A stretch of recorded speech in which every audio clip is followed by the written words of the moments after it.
Bismillahirrahmanirrahim. Assalamualaikum warahmatullahi wabarakatuh. Pemirsa yang dirahmati Allah, marilah kita simak ceramah dari Kiai Haji Muhammad Bakir dengan tema Tanda Seseorang Mencintai Allah. Sebelumnya marilah kita berselawat terlebih dahulu.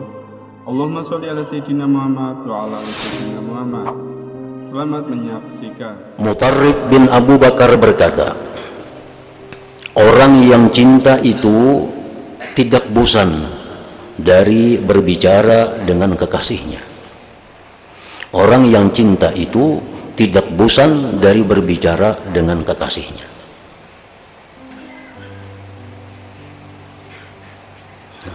Apabila kita ada merasa bosan dengan zikir, apabila kita ada merasa bosan dengan membaca Al-Quran, maka itu menunjukkan bahwa Allah Ta'ala itu belum menjadi kekasih kita sepenuh hati. Sebab kalau kita cinta kepada Allah, pasti kita kadang akan bosan berbicara kepadanya, mengadu kepadanya, berkeluh kesah kepadanya.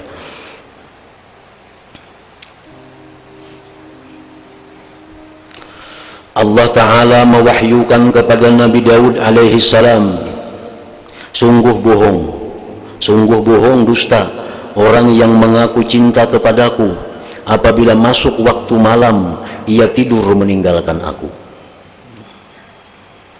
Tidakkah setiap orang yang mencintai itu senang bertemu dengan kekasihnya?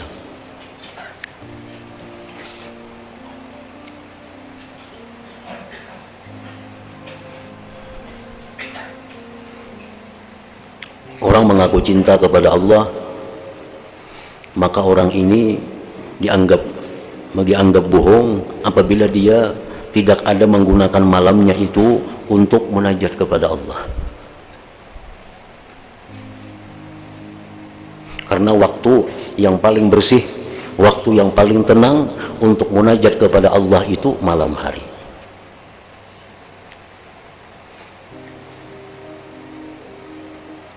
Nah, oleh karena itu para ulama banyak yang mengatakan mana lebih baiknya siang dan malam, mana abdalnya siang lawan malam itu. Nah, para ulama ada yang mengatakan bahwa lebih abdal malam daripada siang. Di mana kehebatannya malam daripada siang itu? Pertama, malam itu ada ngaran Lailatul Qadar. Ada kalau malam Lailatul Qadar aja, adalah siang Qadar kada terdengar. Nah, ini menunjukkan bahwa malam lebih utama daripada siang. Yang kedua, bahwa Allah Ta'ala setiap tengah malam turun menawarkan kepada hambanya rahmat-rahmat yang akan dibagikannya malam. Nah, jadi malam ini waktu yang mulia untuk bertemu dengan Allah. Kalau orang yang cinta kepada Allah pasti menunggu akan datangnya malam itu. Kalau ingin mengaku cinta kepada Allah, malamnya guring, itu menunjukkan pengakuannya kada bujur, artinya cinta kepada Allah.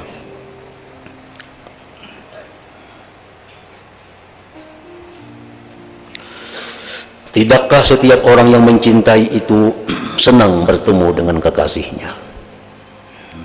Tidakkah setiap orang yang mencintai itu senang bertemu dengan kekasihnya? Nah, Allah Ta'ala pada waktu tengah malam sampai subuh itu membuka hijab kepada orang-orang yang ingin bertemu kepada Allah.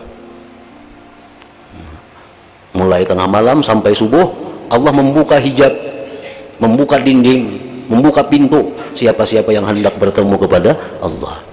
Nah, orang-orang yang pecinta Allah tentu merindukan waktu di mana Allah membuka pintu untuk berjumpa itu. Yahya bin Mu'az berkata, barang siapa mencintai Allah, niscaya ia membenci dirinya.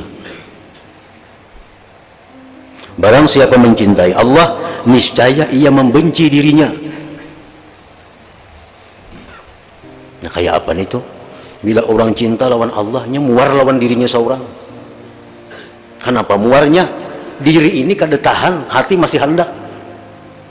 Inilah, masih rame lagi berzikir nih, mata mengantuk benar sudah, kan beri muar ngarannya diri nih. Masih rame lagi berselawat lawan Nabi, tapi awaknya kada menyandang lagi. Nah, makanya orang yang sudah cinta kepada Allah itu, dia benci kepada dirinya. Karena dirinya ini menghalanginya daripada terus-menerus berasikan dengan Allah Subhanahu wa Ta'ala. Barang siapa mencintai Allah, niscaya ia membenci dirinya.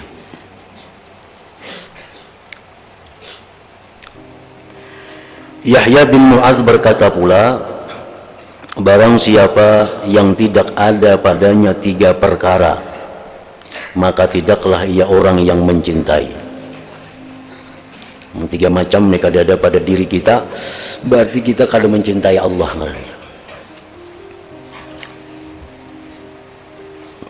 Satu, mengutamakan kalam Allah Ta'ala daripada perkataan manusia. Nah, mengutamakan kalam Allah daripada perkataan manusia. Arti mengutamakan itu menomor satukan. Artinya ayuh mendengari lain pada kalam Allah. Mendengari berita ayuh ada apa-apa, tapi asal nang diutamakan itu kalam Allah. Nah, itu ya bagian daripada firman Tuhan tadi, wala tansa nasibak minad dunia itu. Jangan lupakan ada bagian engkau dari dunia yang mesti diambil. Mengutamakan kalam Allah Ta'ala daripada perkataan manusia. Kita maulah tugas, kita seorang yang maulah tugas. Aku bila imbah maghrib sampai isya membaca Quran, tugas. Nah, lalu apapun yang menghalangi tugas kita itu kita tinggalkan. Kayak apa aja raminya berita, pada melihat berita menimbah maghrib itu, karena ini sudah aku tetapkan aku mbah maghrib membaca Quran. Nah, ini salah satu tanda kecintaan kita kepada Allah Subhanahu wa Ta'ala. Makanya itu ujar Nabi, ahabbul amal ilallah adwamuhu wa in qalla. Amal yang paling disukai Allah itu amal yang terus menerus walau sedikit. Kenapa? Karena terus menerus ini adalah bukti bahwa kita ini disiplin. Bukti bahwa kita ini disiplin, bukti bahwa kita ini menepati janji kepada diri kita.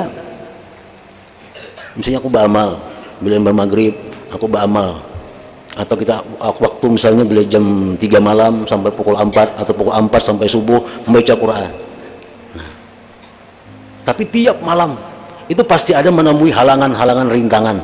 Nah, di situ diukur kecintaan kita kepada Allah. Bila kita cinta kepada Allah, kita pasti akan meneruskan apa yang sudah kita tetapkan itu. Jika ibaratnya makhluk manusia ini, ngasih pulang itu sudah kebiasaan datang ke rumahku ini jam 3. Nah, jadi disiapakan sudah tuh. Disiapakan ini itu kan jam 3 datang. Nah, karena esok jam 3 datang. Ini disiapakan pukul 3, orangnya kada datang. Nah, makanya Allah tuh kata-kata tujuh amalan tuh berubah-ubah jam. Mun hendak beramalan waktu ini, tarusakan waktu itu, kekalkan di waktu itu. Karena setiap waktu itu ada malaikat-malaikat yang mengawal waktu itu. Mengutamakan kalam Allah Ta'ala daripada perkataan manusia. Yang kedua, mengutamakan bertemu Allah Ta'ala daripada bertemu makhluk. Mengutamakan bertemu Allah daripada bertemu makhluk. Nah, kita berzikir, kita sembahyang, itu bertemu Allah. Mengutamakan ibadah daripada khidmat melayani kepada makhluk. Merupakan mengutamakan ibadah daripada khidmat melayani kepada makhluk. Jadi ibadah itu mesti diutamakan daripada segala-galanya. Karena ibadah itulah pokok dasar diciptakannya manusia. Tidak aku ciptakan jin dan manusia melainkan untuk beribadah kepadaku.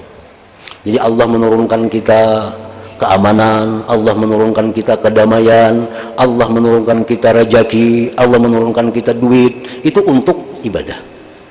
Untuk ibadah. Duit itu diulah oleh Allah sedemikian rupa supaya apa? Duit itu gunanya menjaga diri supaya tetap beribadah. Biar habis duit tapi ibadah kada terganggu. Nah, kayak itu maksudnya. Makanya diadakan Tuhan duit supaya kita sibuk beribadah, jangan lagi mengurus itu.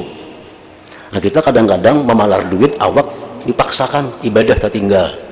Nah, ini menyalahi fungsi yang dijadikan oleh Allah. Allah menciptakan duit agar kita nyaman beribadah. Ini kada duit kita palar, awak kita kurbankan, kauyuhan, sembahyang kada kawa lagi. Nah, mesti duit itu untuk melancarkan segala urusan-urusan ibadah kepada Allah. Dan itu duit bila digunakan kepada demikian diganti oleh Allah Subhanahu wa Ta'ala. Artinya kita kalah duit tapi menang ibadah. Nah, itu bujur kita menang duit tapi ibadah kita kada tagawi, ibadah kita terkurangi. Nah, itu nang rugi. Kalau kita mencintai kepada Allah, kita mengutamakan ibadah daripada khidmat melayani kepada makhluk Allah Ta'ala.